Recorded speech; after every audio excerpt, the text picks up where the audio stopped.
ओम शांति।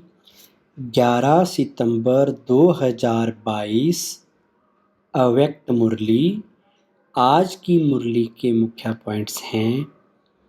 ब्रह्मा बाप से प्यार की निशानी है अव्यक्त फरिश्ता बनना। आज बेहद का बाप अपनी आदि श्रेष्ठ डायरेक्ट रचना को देख रहे हैं। ब्राह्मण आत्माएं डायरेक्ट शिववंशी ब्रह्मा कुमार और कुमारियां हो। ब्राह्मण आत्माएं आदि देव की आदि रचना हो। इसलिए कल्प वृक्ष में ब्राह्मण फाउंडेशन अर्थात जड़ में दिखाए गए हैं। अपना स्थान देखा है ना, तो वृक्ष में आप आदि रचना बीज के समीप जड़ में दिखाए गए हो, इसलिए डायरेक्ट रचना हो। आप परमात्म रचना अपने रचता माता पिता दोनों को अच्छी तरह से जानते हो। अन्य धर्म की आत्माएं आप तना से निकली हैं। आप जड़ भी हो और तना भी हो। ब्राह्मण रूप में वृक्ष की जड़ में हो और देवता रूप में वृक्ष के तना हो। और सभी धर्म आप तना से निकलते हैं।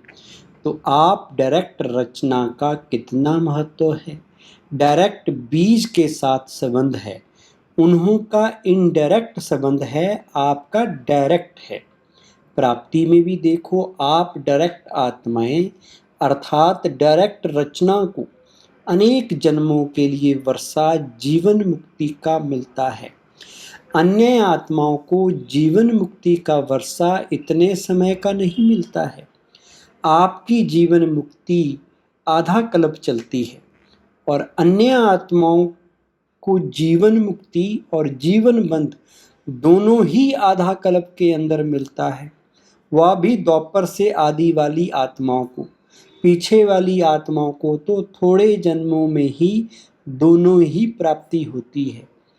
आपकी गोल्डन एज है तो युग भी गोल्डन एज का है, प्रकृति भी गोल्डन एज है।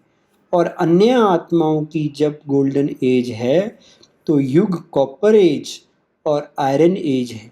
कॉपर एज में उन्हों की गोल्डन एज है और आपकी गोल्डन एज में गोल्डन एज है। कितना अंतर हुआ। आप सतो प्रधान हैं तो प्रकृति भी सतो प्रधान है। वो रजो प्रधान प्रकृति में सतो प्रधान स्टेज का अनुभव करते हैं। फिर कहा, सेवा उसको ही कहा जाता है जिसमें स्व और सर्व की सेवा समाई हुई हो। दूसरे की सेवा करें और अपनी सेवा में अलबेले हो जाएं तो उसको वास्तव में यथार्थ सेवा नहीं कहेंगे। सेवा की परिभाषा ही है, सेवा के मेवे मिलते हैं।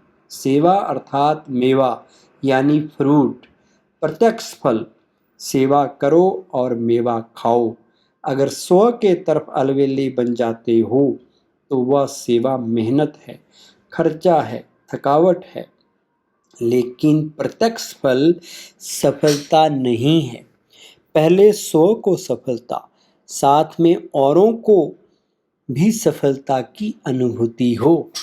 स्व को हो औरों को नहीं हो तो भी यथार्थ सेवा नहीं है, और औरों को हो स्व को नहीं हो तो भी यथार्थ सेवा नहीं है। तो सेवा में सेवा और योग दोनों ही साथ साथ क्यों नहीं रहता, उसका कारण क्या है। एक को देखते हो तो दूसरा ढीला होता है, दूसरे को देखते हो तो पहला ढीला होता है। इसका कारण क्या है। कारण है कि सेवा के प्लान तो बहुत अच्छे अच्छे बनाते हो, लेकिन प्लेन यानी स्वच्छ बुद्धि बन प्लान नहीं बनाते।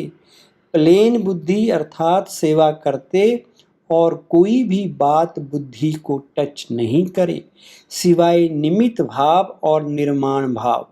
सेवा के प्लान बनाने के पहले प्लेन बुद्धि बनाना अति आवश्यक है।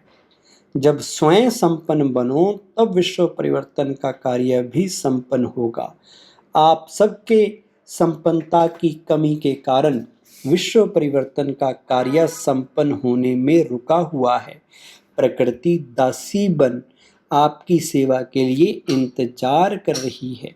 ये ब्राह्मण आत्माएं ब्राह्मण सो फरिश्ता और फिर फरिश्ता सो देवता बने तो हम दिल व जान, सिख व प्रेम से सेवा करें, क्योंकि सिवाय फरिश्ता बने देवता नहीं बन सकते।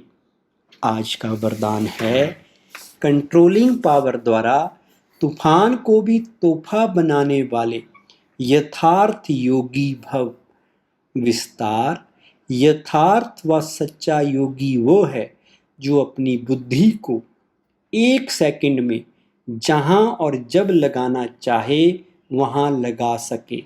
परिस्थिति हलचल की हो, वायुमंडल तमोगुनी हो, माया अपना बनाने का प्रयत्न कर रही हो, फिर भी सेकंड में एकाग्र हो जाना, यह है याद की शक्ति। कितना भी व्यर्थ संकल्पों का तूफान हो, लेकिन सेकंड में तूफान आगे बढ़ने का तोहफा बन जाए, ऐसी कंट्रोलिंग पावर हो। ऐसी शक्तिशाली आत्मा कभी ये संकल्प नहीं लाएगी कि चाहते तो नहीं हैं लेकिन हो जाता है।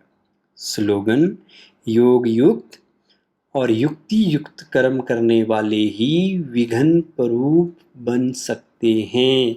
ओम शांति।